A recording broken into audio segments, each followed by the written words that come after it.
अस्सलाम वालेकुम my YouTube family. कैसे हैं आप सब लोग। उम्मीद करती हूँ कि आप सब लोग बिल्कुल ठीक ठाक होंगे, खैरियत से होंगे।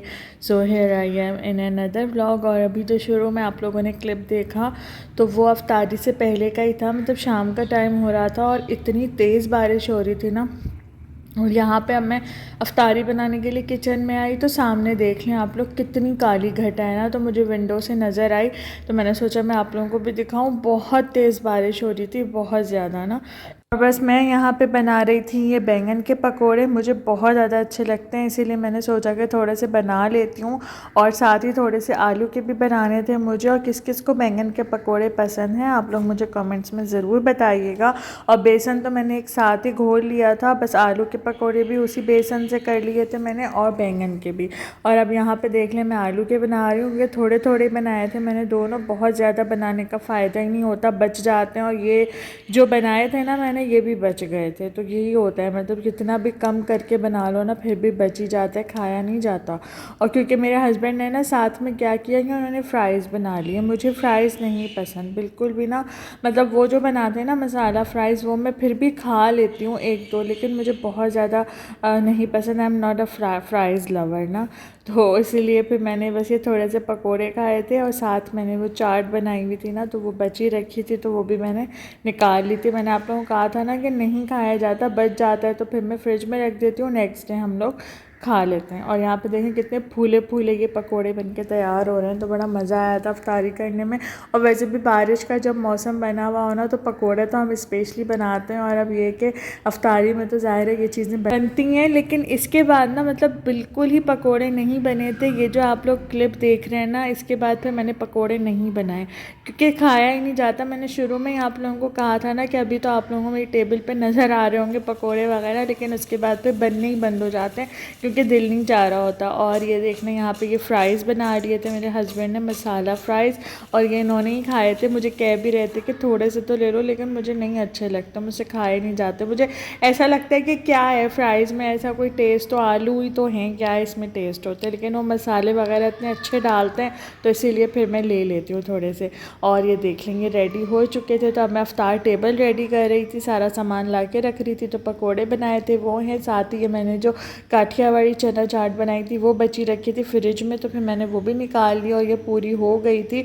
और साथ मैंने यहाँ पे ये जामी शेरी बना लिया था। तो माशाल्लाह से मेरी इफ्तार टेबल रेडी हो चुकी है और इसी तरह से होती है माशाल्लाह माशाल्लाह से। और बस अब ये अफ्तार की रौनकें और ये सब तो बस अब ख़त्म होने ही वाला है, इतने से रोज़े रह गए और इतनी जल्दी रोज़े गुजरे हैं ना कि पता ही नहीं चला। मतलब अभी तो लग रहा है कि अभी तो शुरू हुआ था रमज़ान और अब ये कि ख़त्म होने वाले हैं। तो कुछ दिन की होती हैं बस ये रौनकें, और फिर उसके बाद तो कौन कौन इस तरह से बैठ के शाम में ये पकोड़े बनाता है, या इस तरह से ये सारी चीज़ें होती हैं। बस ये कि कभी कभी फ़्राइज़ बन गए तो बन गए, वरना तो ये रौनकें तो बस रमज़ान की होती हैं। और यहाँ पे देखेंगे अभी हम लोग इंजॉय कर रहे थे, बल्कि मैं ही खा रही थी बैंगन के पकोड़े क्योंकि मुझे अच्छे लगते, मेरे हस्बैंड को इतने ज़्यादा नहीं पसंद। और देखें कितना फूला फूला और कितना मज़ेदार सा बना है। और ये पकोड़े हम लोग खा रहे थे और अचानक से बादलों के गरजने की जो आवाज़ आई है, आवाज़ रिकॉर्ड हुई होगी, डालूंगी आवाज़। इतने ज़्यादा बादल गरज रहे हैं, बहुत ही क्रिस्पी बना है ये बैंगन का पकोड़ा, बहुत पसंद है मुझे।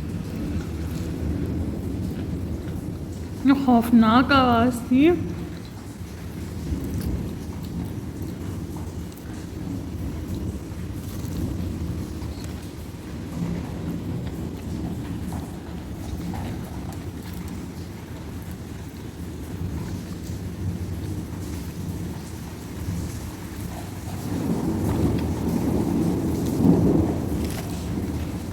और ये आलू का पकोड़ा,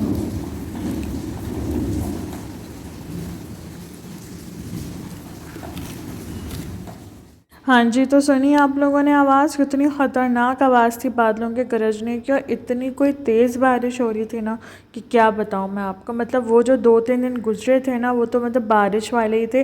अब गर्मी शुरू हो गई है यहाँ पे, लेकिन ये कि और 2 दिन में ही गर्मी आई है। मतलब ऐसा नहीं लग रहा था कि अचानक ऐसी तेज़ गर्मी आ जाएगी, लेकिन बहुत ही बुरा हाल हो रहा है अब तो गर्मी का। बारिशें जब तक थी तब तक बहुत अच्छा मौसम था। तो बस इफ्तारी करने के बाद मैं दोबारा से किचन में चली गई थी और मैंने कबाबों की तैयारी शुरू कर दी थी। साथ ही मैंने चाय बनाई, और चाय पीने के बाद अब मैं आ गई थी किचन में, और कबाबों के मैंने वो चिकन और दाल वगैरह सब बॉईल करके रख लिया था। वो ठंडा हो रहा था, तो उतनी देर मैंने यहाँ पे ये चिकन पुलाव बनाने की तैयारी शुरू कर दी थी। यखनी पुलाव बना रही हूँ मैं, और इसकी डिटेल रेसिपी अपलोडेड है मेरे चैनल पे। लिंक आप लोगों को डिस्क्रिप्शन बॉक्स में मिल जाएगा। और ये रेसिपी मेरी सुपर हिट है। मतलब काफ़ी सारे लोगों ने ये रेसिपी ट्राई की है, और मुझे इतना अच्छा फीडबैक मिला है ना। ग्रुप में भी जैसे वीडियोस में शेयर करती हूँ, तो वहाँ पे बहुत ही अच्छा रिस्पांस आया था इस वीडियो पे। तो आप लोगों ने लाजमी ट्राई करनी है ये रेसिपी चिकन यखनी पुलाव की। और ये मेरी अम्मी की रेसिपी है, बहुत ही शानदार पुलाव बनाती थी वो। उनके जैसी पुलाव ना कोई नहीं बना सकता। और वाकई जिन लोगों ने ट्राई की ना, तो उनके मुझे यही कमेंट्स आए कि हमने ऐसी पुलाव ना आज तक नहीं खाई, इतनी लजीज बन के तैयार हुई थी। और देख लें आप लोग इसका लुक। तो तरीका तो वही है, मैं यखनी मैंने पहले ही बना के रख ली थी, और उसके बाद फिर मैंने प्याज ब्राउन की, और उसमें से फिर मैंने थोड़ी सी निकाल ली थी। बाकी फिर मैंने ये चिकन भूनी, इसमें जो है मैंने दही ऐड कर दिया, और ये सारी चीज़ें, गरम मसाला, साबुत गरम मसाला ऐड कर दिया। तो पुलाव बनाने में तो कोई ऐसी मुश्किल होती नहीं है, बस कुछ चीज़ें हैं जिनका आपको ख़्याल रखना होता है। तो बेहतरीन पुलाव आप लोगों की बनके तैयार हो जाएगी।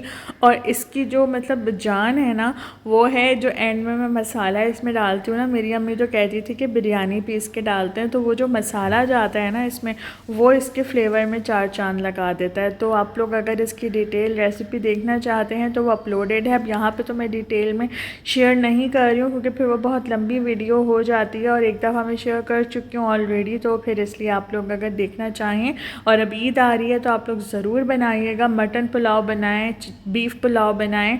और मटन में तो इसका टेस्ट और भी ज़्यादा मज़े का हो जाता है। मुझे भी मटन पुलाव ज़्यादा पसंद है, लेकिन मेरे हस्बैंड नहीं खाते मटन और बीफ, तो इसीलिए फिर मैं चिकन में ही बना लेती हूँ। लेकिन अगर आप लोग मटन में बनाएंगे ना, तो मज़ा आ जाएगा, क्योंकि मटन की यखनी जब इसमें डलेगी ना, तो उसकी तो बात ही अलग होती है। ज़ाहिर है इतना जायका होता है उसमें, और ये जो मसाला मैं इसमें डाल रही हूँ ना, इससे इसका फ्लेवर और ज़्यादा बढ़ जाता है। वैसे तो ज़ाहिर है यखनी बनती है, उसमें भी बहुत जायका होता है, लेकिन ये वाला मसाला डालने से तो और फ्लेवर इन्हेंस हो जाता है। तो बस इसी तरह से जब चावल डालती हूँ ना, उस टाइम मैं ये मसाला डाल देती हूँ, और अब मैं इसको पकने के लिए रख दूँगी कवर करके।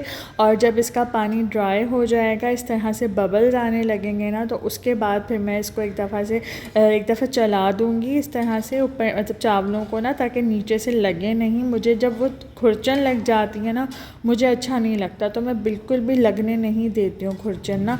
जबकि मेरी फैमिली में, मेरे यहाँ पे इन लॉज़ में खुरचन लगी हुई पसंद की जाती है। मतलब वो लोग कहते हैं कि खुरचन हो, मेरे हस्बैंड को पसंद है, वो मुझे बोल रहे होते हैं कि मुझे खुरचन ला के दो, लेकिन मैं लगने ही नहीं देती, क्योंकि मुझे बहुत बुरा लगता है।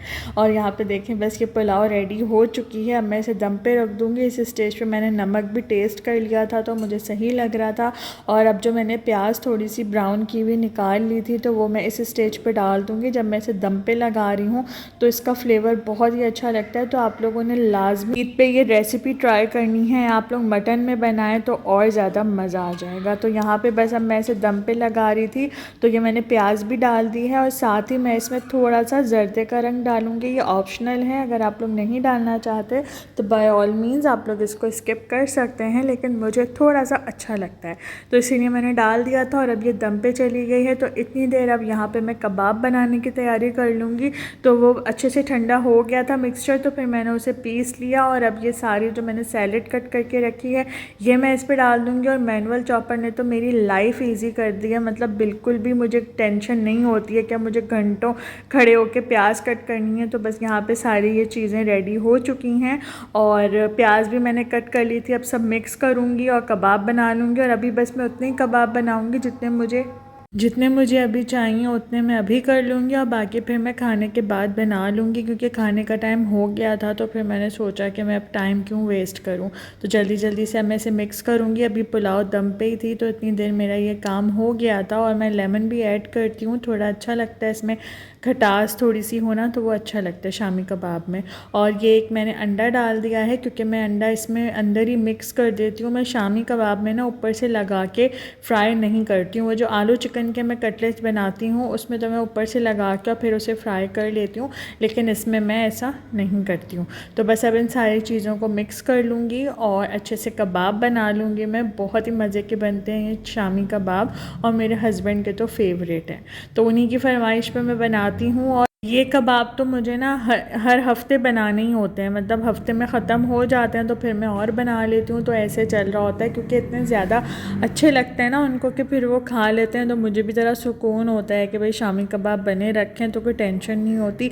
अगर बाई चांस कुछ नहीं पकाया है या दिल नहीं चाह रहा है कुछ बनाने का, तो फिर हम लोग ऐसे करते हैं कि डिनर में कबाब फ्राई करके साथ में कोई रायता वगैरह बना लेती हूँ और साथ वो हल्की सी घी लगा के रोटी, और अच्छा सा हमारा डिनर हो जाता है। तो इसीलिए शामी कबाब तो होने ही चाहिए। और अब ईद के लिए मुझे दोबारा से बनाने हैं, क्योंकि ये जो मैंने बनाए थे ना ये ख़त्म हो चुके हैं। मैंने आपको कहा ना हर हफ्ते मुझे बनाने पड़ते हैं माशाल्लाह से, क्योंकि अच्छे लगते हैं हमें ज़्यादा, मतलब मेरे हस्बैंड को ज़्यादा पसंद है। तो बस यहाँ पे देखेंगे मिक्सचर रेडी हो गया है, तो अब मैं फटाफट से ये कबाब भी बना लूँगी। और इसी तरह से मैं बनाती हूँ, पहले कोफ्ते की तरह उसे राउंड कर लेती हूँ और फिर इस तरह से हाथ पे उसे फ्लैट कर लेती हूँ। तो ये हमारा कबाब बन के रेडी हो गया है। साइड्स को मैं अच्छे से नीट कर लूँगी, क्योंकि मुझे ना एक प्रॉपर शेप कबाब की जो होती है ना वही मुझे अच्छी लगती है। वो जो अजीब अजीब शक्लों के कबाब होते हैं ना वो मुझे अच्छे लगते ही नहीं हैं। और ना मैं वो जो कैप वाला आजकल चल रहा है ना कि कोई भी किसी भी चीज़ की लिड में कबाब रख के बना लेते हैं, मुझे नहीं अच्छा लगता वो सिस्टम। तो मैं हाथ से ही बनाती हूँ, क्योंकि मेहनत से जब चीज़ बनती है ना तो उसकी बात ही अलग होती है। तो इसीलिए मैं कुकिंग में तो मैं कोई भी शॉर्टकट यूज़ नहीं करती हूँ, अच्छे से प्रॉपर टाइम दे के सारी चीज़ें करती हूँ। तो यहाँ पे कबाब बन के रेडी हो गए थे। अभी मैंने बस ये 4-5 ही बनाए थे और बाकी फिर मैंने खाने के बाद बना लिए थे फ्री होके, मतलब रिलैक्स होके ना।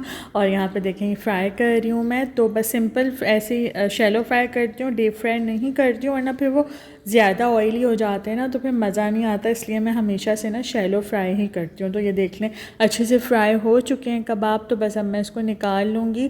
और साथ पुलाव भी दम हो चुकी थी। अच्छा, जब मैं डिनर करने बैठी ना तो जल्दी जल्दी मैंने सारा काम किया और मैं वीडियो बनाना ना भूल गई। तो फिर मुझे एकदम से याद आया कि अरे मैं खाने में तो लग गई हूँ और मैंने वीडियो नहीं बनाई। तो फिर मैंने खाने को बीच में रोका और फिर ये कि अपनी वीडियो बनाई। ये देख लें यहाँ पे मैं खा रही थी और अचानक से मुझे याद आया कि वीडियो तो बनी नहीं है। तो ऐसे ही होता है, जब ज़्यादा भूख लग रही होती है ना तो कभी कभी मेरा दिमाग भी काम नहीं करता और मैं ऐसी हरकतें कर देती हूँ। तो यहाँ पे बहुत ही मज़े का ये कॉम्बिनेशन लग रहा था और साथ मैंने थोड़ा सा रायता भी बनाया था, लेकिन वो मतलब दिल ही नहीं चाह रहा था ना रायते के बगैर ही, इतने मज़े की लग रही थी ये पुलाव। और ये जो कॉम्बिनेशन है ना ये तो हमारा ऑल टाइम फेवरेट है। तो आप लोग बताइएगा कि किस किस को इस तरह से पुलाव के साथ शामी कबाब खाना पसंद है, क्योंकि मेरी फैमिली में तो ये बहुत ही पसंद किया जाता है। तो बस यहाँ पे हम लोग अब डिनर एंजॉय कर रहे थे और ये वाली वीडियो एंड होने वाली है। अगर आप लोगों को वीडियो में कुछ भी अच्छा लगा हो तो मेरी वीडियो को लाइक शेयर ज़रूर कीजिएगा। और अगर अभी तक चैनल को सब्सक्राइब नहीं किया है तो रेड बटन पर क्लिक करके सब्सक्राइब कर दें और बेल आइकन को भी लाजमी प्रेस कर दें, ताकि आपको मेरी हर आने वाली नई वीडियो का नोटिफिकेशन सबसे पहले मिल सके। और यहाँ पे देखें बाकी के शामी कबाब भी मैंने बना लिए थे और अब मैं इनको फ्रीज़र में रख दूँगी। तो 1 हफ़्ते तक तो ये चलते हैं और फिर मैं दोबारा से बना लेती हूँ। तो बताइएगा आप लोगों को वीडियो कैसी लगी। अब मैं आप लोगों से नेक्स्ट वीडियो में मिलूँगी, तब तक के लिए अल्लाह हाफ़िज़।